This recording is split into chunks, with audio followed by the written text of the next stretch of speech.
De nombreux médias automobiles ont décidé de mettre à l'épreuve la R5 et de vérifier les 400 km d'autonomie prévus par Renault. Promis par Renault. Résultat, il faudra charger plus souvent que prévu. Bon, ça, c'est pas étonnant. De toute façon, à chaque fois, le WLTP est un peu exagéré par rapport à la réalité, hein, surtout en hiver. En été, on arrive à s'en sortir avec le WLTP, voire le dépasser sur certains modèles. Maintenant, c'est sûr qu'en hiver, c'est impossible. Et là, on y arrive en hiver. Renault annonce une autonomie entre 400 et 410 km. Qu'en est-il réellement? Lors d'un test de 100 km sur un parcours mixte, la consommation de la R5 est à mesurer à 15,9 kWh, ce qui est assez supérieur à la consommation moyenne annoncée.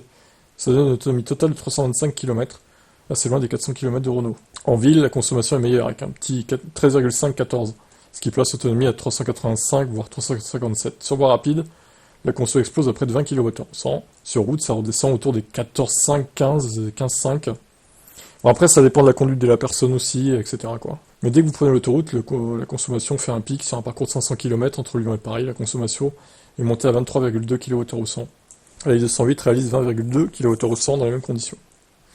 Alors effectivement, les moteurs Renault ont un problème sur autoroute. Ils surconsomment par rapport à la concurrence. On l'a vu avec la Mégane et le Scénic aussi. C'est dramatique, parce que en ville et en route, ça va. La consommation reste mesurée, mais sur autoroute, il y a un problème. Je sais pas pourquoi, mais peut-être la conception du moteur qui fait ça au final.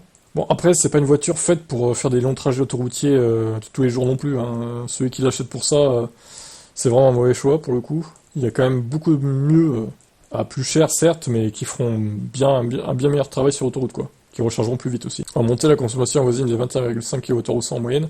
Autant dire qu'il ne faudra pas trop poser le pied sur l'accélérateur si on veut pas lui faire crever le plafond. L'autonomie peut varier de 220 à 450 km selon la vitesse, la pente, etc. Sinon, il y a le mode éco qui permet de brider la voiture à 80 chevaux et réduit la clim. Le pic de vitesse ne peut pas dépasser les 115 km/h. Ah, ça allait même brider à 115 en mode éco, c'est bizarre. Ok, bon. De toute façon, les R5, voilà, c'est une voiture de périphérie, de ville, de périphérie urbaine, faire des départementales nationales, mais pas d'autoroute en fait. Tu fais pas avec ça, si tu veux faire un long trajet de 700 bornes, 800 bornes, avec 90% d'autoroute, tu vas pleurer en fait. Et c'est la vérité, même maintenant encore, hein. Les caractéristiques de cette voiture ne sont pas suffisantes pour faire de l'autoroute. Son efficience non plus d'ailleurs.